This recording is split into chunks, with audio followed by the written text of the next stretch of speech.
हाँ जी। अब guys ये देखो, ये guys welcome back to our channel. कैसे हैं आप सभी लोग?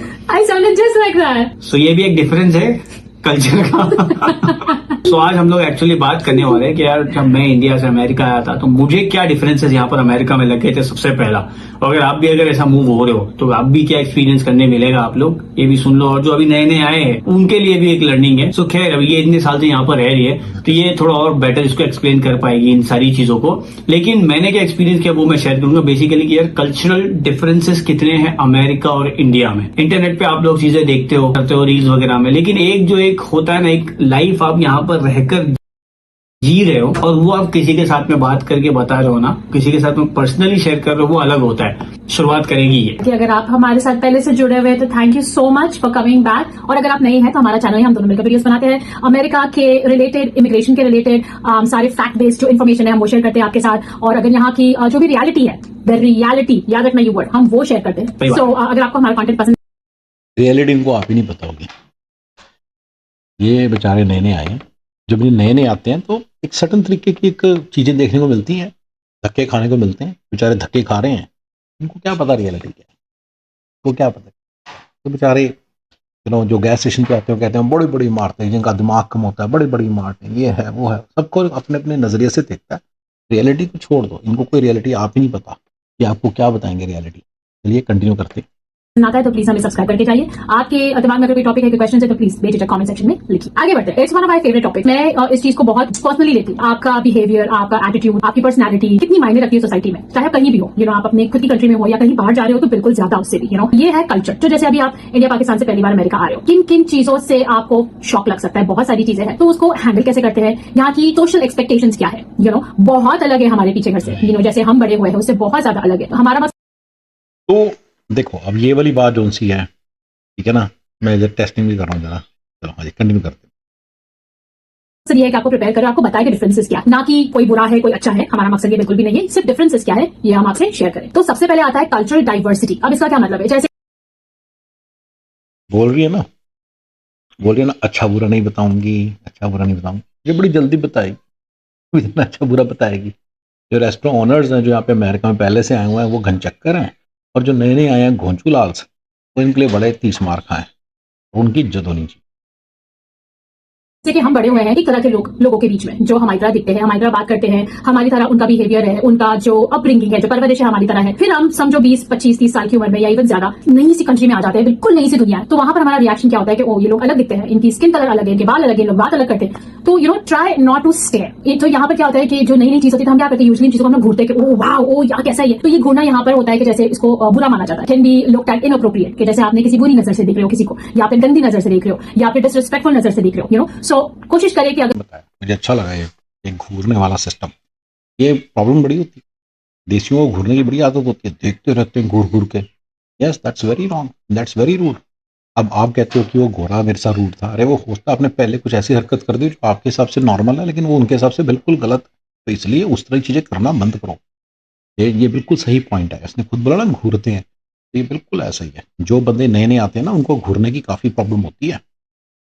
मैं बहुत ज्यादा सीरियसली लेती हूँ। पर्सनली मैं बात कर रही हूँ, अमेरिकन इंडियन की बात नहीं कर रही हूँ मैं। Personally is your personal space and privacy. उनके जैसे यहाँ पर क्या होता है, जब बच्चा केजी में होता है ना, तभी बच्चों को सिखाते हैं कि पर्सनल स्पेस क्या होता है। तो उनको क्या करते हैं, जिम में लाइन में खड़े रखते हैं और बोलते हैं कि अपने आगे ऐसा हाथ करो, फिर उसके आगे एक बच्चा होता है, फिर वो अपना हाथ आगे करते हैं, उसके आगे एक बच्चा होता है, तो सिखाते हैं कि आप देखो ये हाथ, ये जो है ये तुम्हारी पर्सनल स्पेस है और ये बच्चे की पर्सनल स्पेस। इससे नजदीक नहीं जाना है बंदे के, इतना डिस्टेंस रखना ही है। अब कोविड में क्या हुआ है, ना चाहते हुए भी सोशल डिस्टेंसिंग सीखना पड़ा। तो यही चीज सालों से सदियों से बच्चों को यहाँ सिखाते आ रहे कि भाई थोड़ा थोड़ा दूर रहो। अगर आप क्यू में खड़े हो तो खुद की स्पेस भी रिस्पेक्ट करो, सामने वाले की भी रिस्पेक्ट करो। सो वो बहुत यहाँ पे कैसे कार जब चला, मैं भी जब बाइक वाइक लेके चलाता था बॉम्बे में, तो मतलब कहीं से भी वीडियो गेम। इंडिया में तो इसका यूर वीडियो गेम राइट। तो मैं मतलब मैं कहीं से भी जाकर कहीं भी निकल जाता था। लेकिन यहाँ पर क्या है भाई, डिस्टेंस तो बिकॉज क्या है, मोस्टली कार यहाँ पे इतनी स्पीड। हाँ, तो प्राइवेट स्पेस बिल्कुल बड़ी इंपॉर्टेंट चीज़ है। अब लोगों को नहीं पता होता, नए नए आते हैं। ये वैसी चीज़ है जो मैं चाहता हूँ कि हमारे व्यूअर्स, मेरे व्यूअर्स सीखें। प्राइवेट स्पेस को जितनी जल्दी आप रिस्पेक्ट करना सीख जाओगे उतना अच्छा है। अब इंडियंस को क्या होता है कि धक्का मार के अंदर जाना सिर्फ उनको एक रूड नहीं होता, उनका अपनापन दिखाने का भी तरीका होता है। ये मैं तेरा अपना हूँ, ऐसा कुछ नहीं है। हंसते भी उसके साथ वो। All that is very rude and very wrong. ये आपका, ये अमेरिका इतने सालों से बसा हुआ था, बस आपका इंतजार नहीं कर रहा था नई नई बातें सिखाने के लिए और समझाने के लिए। ये अमेरिका पहले से एक बसा बसाया देश है। आप सिर्फ यहाँ पे एक मक्खी क्या, एक कीड़ी की भी औकात के लोग बंदे आए हो। अपनी औकात समझो और उसमें रहने की कोशिश करो और इस देश के तौर तरीकों को सीखने की कोशिश करो ब्रदर। इस देश के तौर तरीकों को सीखने की कोशिश करो, ये बड़ा ज़रूरी चीज़ है। इस देश के तौर तरीके सीखो और उसमें ये प्राइवेट स्पेस वाली चीज़ बड़ी इंपॉर्टेंट है।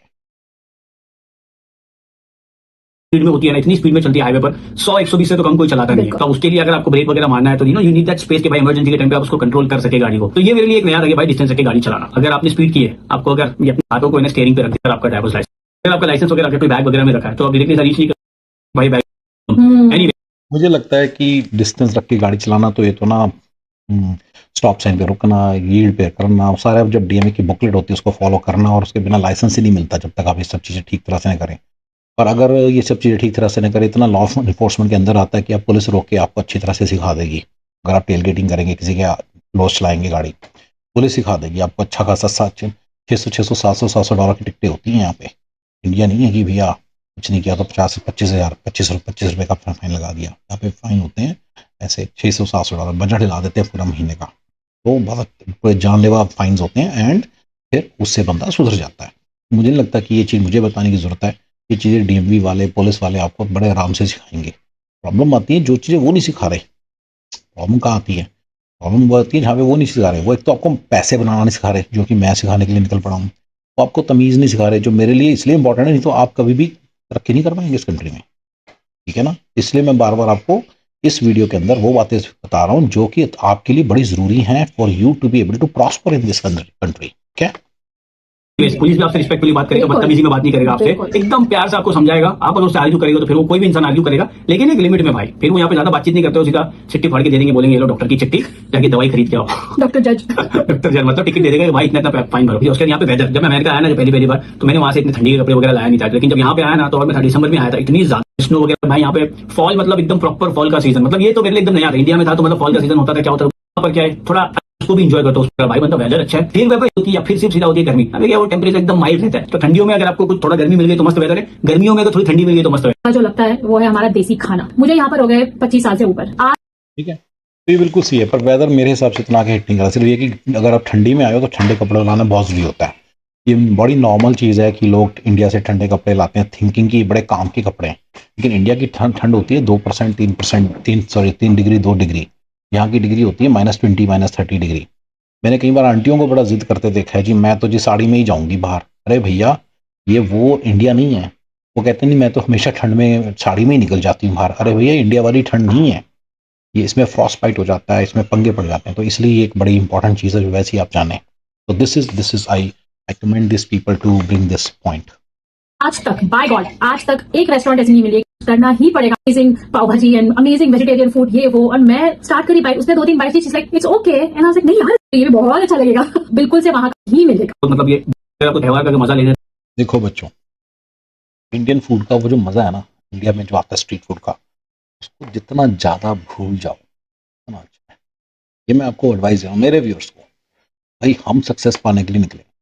अगर आपको खाना अच्छा खाना है, गाड़ी मोड़ो, इंडिया ले चले जाओ अगली टिकट कटा के।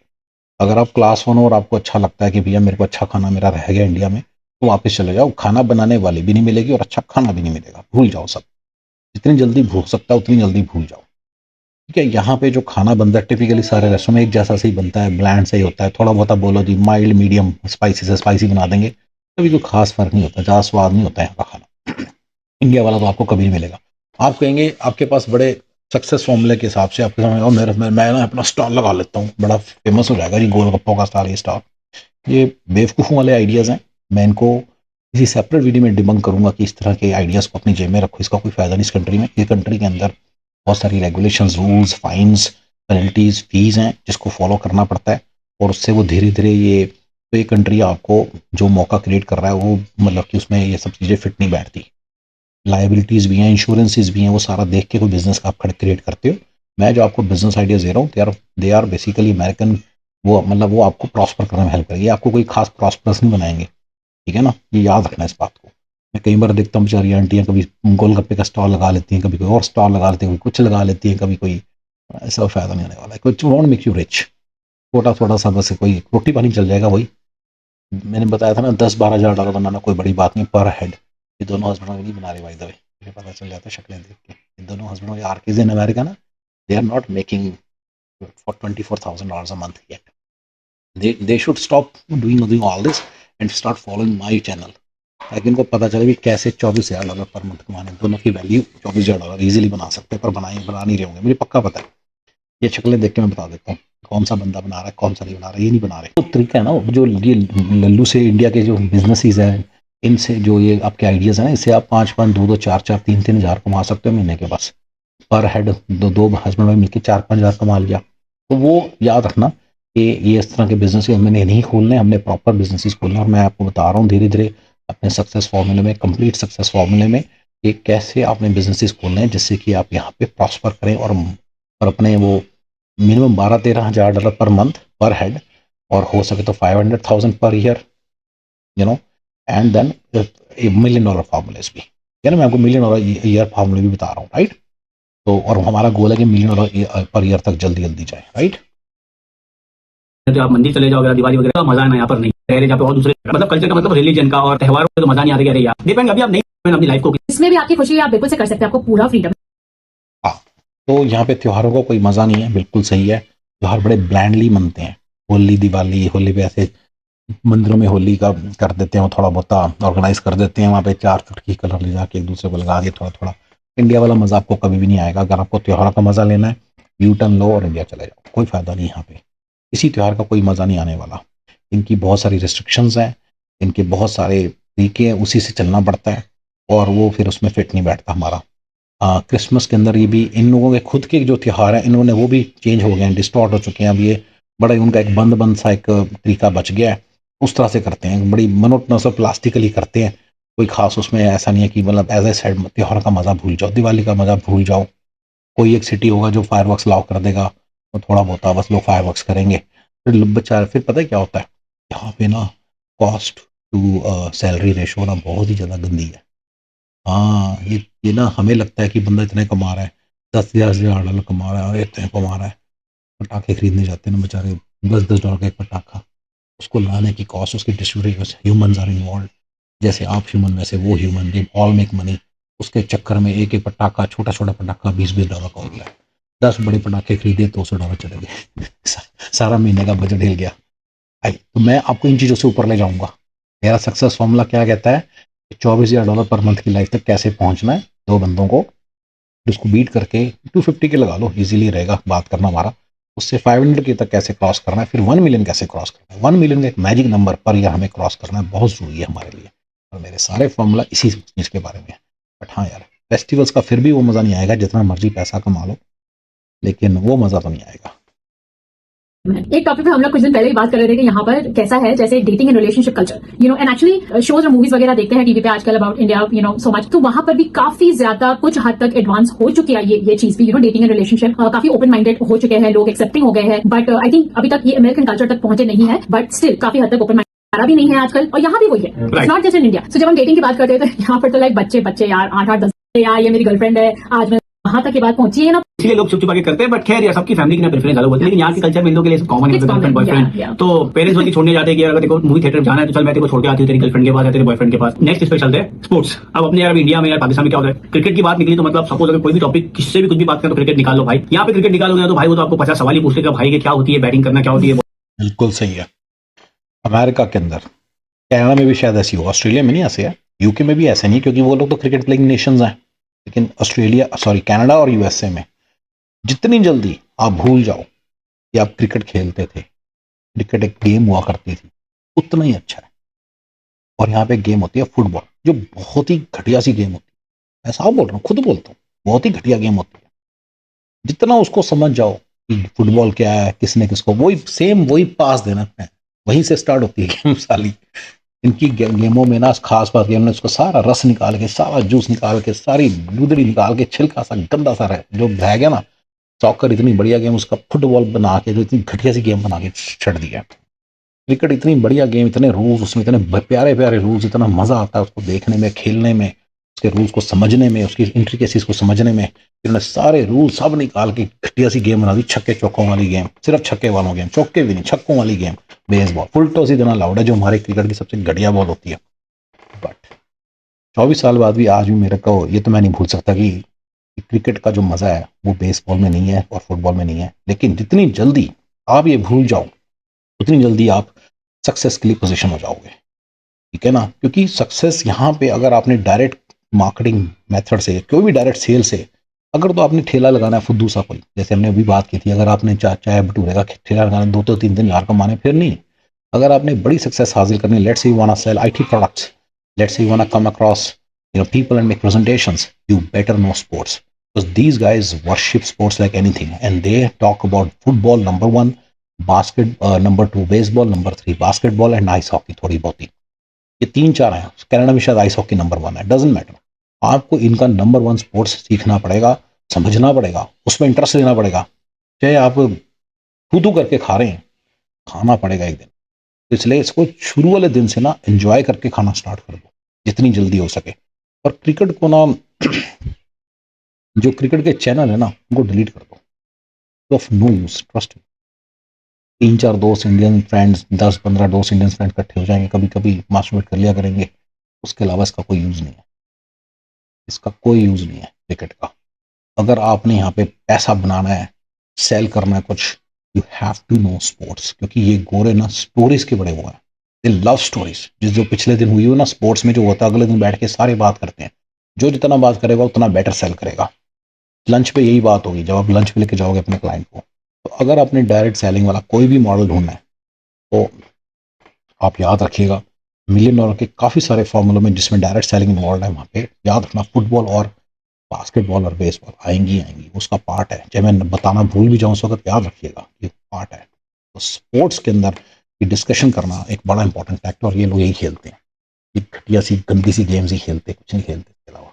बट आपको सीखने नहीं।